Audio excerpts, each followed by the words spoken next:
peine l'avion du ministre russe avait-il touché le sol burundais que le grondement des tambours a couvert le bruit des réacteurs. Sergei Lavrov a été accueilli par des danses et des chants traditionnels. Autre signe de l'attention particulière portée à cette visite, le chef de la diplomatie burundaise est venu en personne pour saluer Sergei Lavrov. Sur le parcours du cortège, les mesures de sécurité ont été renforcées au maximum. Et dans les rues de Bujumbura, les habitants n'ont pas caché leur joie. Mais avant de passer aux affaires, il faut bien se restaurer. La visite de Sergei Lavrov au Burundi a commencé par un petit déjeuner d'affaires dans cet hôtel luxueux de Bujumbura. Avec pour décor une vue imprenable, les deux ministres ont entamé des discussions avant de se diriger vers le palais présidentiel. Sergei Lavrov a été reçu par le président burundais, le général-major Évariste Ndayishimiye. Pendant ce temps, dans la salle de presse, les journalistes réglaient les derniers détails techniques, images, son, lumière. Et lorsque les deux ministres sont apparus face à la presse, Sergei Lavrov a livré son bilan des discussions.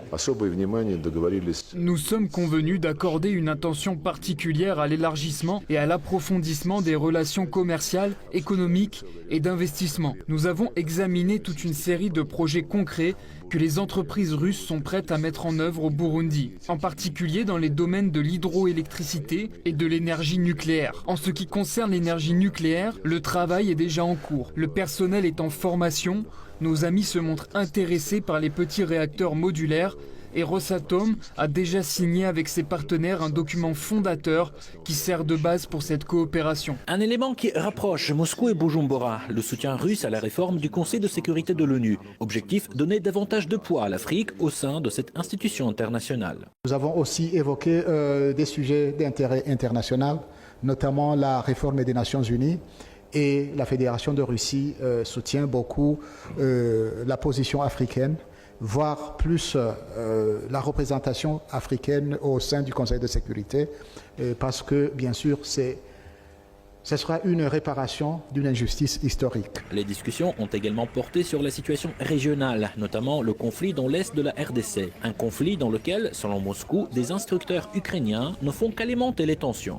Nous avons tous le sentiment que les situations de crise sur le continent doivent être résolues selon le principe problème africain, solution africaine. Le président burundais l'a clairement réaffirmé aujourd'hui. Nous partageons pleinement cette position et considérons que les tentatives extérieures visant à imposer des solutions ne font que compliquer la situation sans la résoudre. Nous observons des exemples d'ingérence flagrante de l'extérieur dans les affaires africaines, notamment dans le cas de la République démocratique du Congo, où le gouvernement légitime, avec le soutien du Burundi, lutte contre l'agression dont il est victime de la part du mouvement du 23 mars, soutenu par des acteurs étrangers, parmi lesquels figurent les Ukrainiens. L'une des nouvelles qui a découlé de cette rencontre, le président burundais a accepté l'invitation à participer au sommet Russie-Afrique. Monsieur le ministre a évoqué, encore réitérer l'invitation de son Excellence Monsieur le Président Poutine à son Excellence Monsieur le Président de la République du Burundi et Président en exercice de l'Union africaine pour participer au sommet de l'Union, le sommet Russie-Afrique qui aura lieu en octobre à Saint-Pétersbourg.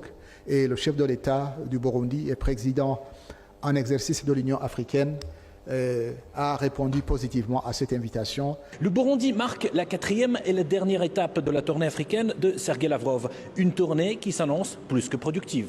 Premier arrêt, Addis Abeba, capitale de l'Éthiopie, mais aussi cœur politique du continent. Sergei Lavrov a rencontré le président de la Commission de l'Union africaine. Les deux parties ont confirmé leur volonté de tenir régulièrement des consultations politiques. Avec le Premier ministre et le chef de la diplomatie éthiopien, l'ambiance était à la cordialité. Les sujets ne manquaient pas. Les échanges commerciaux ont triplé en un an. Il y a aussi un projet de centrale nucléaire. Et puis l'Éthiopie partage avec la Russie un lien culturel fort. C'est le plus grand pays orthodoxe d'Afrique. Deuxième étape, Niamey. Double première pour ce déplacement. Sergei Lavrov au Niger pour la première fois et première réunion Russie-AES sur le sol de l'Alliance. Dès l'aéroport, 3 ministres des Affaires étrangères l'attendaient. Ceux du Mali, du Niger et du Burkina Faso. Pendant la réunion élargie, un constat s'est dégagé. La lutte antiterroriste, la coopération économique et sociale étaient en tête des priorités.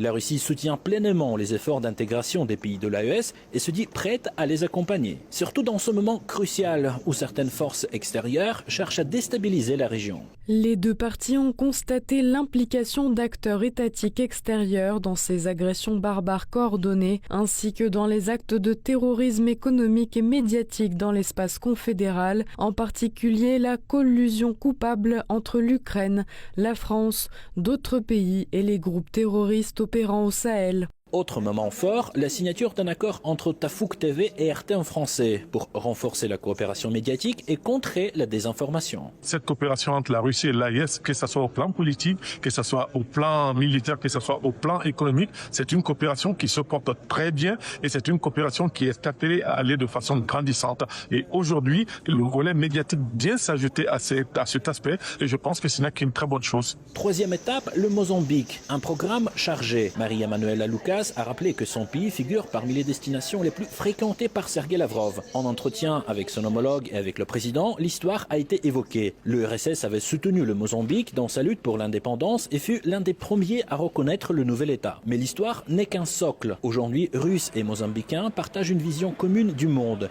celle d'un ordre multipolaire. Moscou apprécie particulièrement la position équilibrée de Maputo sur le conflit ukrainien. La coopération, elle, est multiple. Économie, énergie, lutte antiterroriste. La Russie fournit déjà des armes au Mozambique et entend poursuivre sur cette voie. Un autre axe de notre partenariat stratégique pour la période à venir est la lutte commune contre le terrorisme.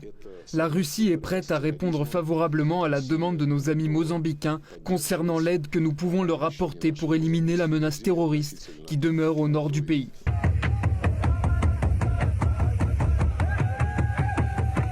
Éthiopie, Niger, Mozambique et aujourd'hui le Burundi. Une tournée dense et surtout riche en rendez-vous.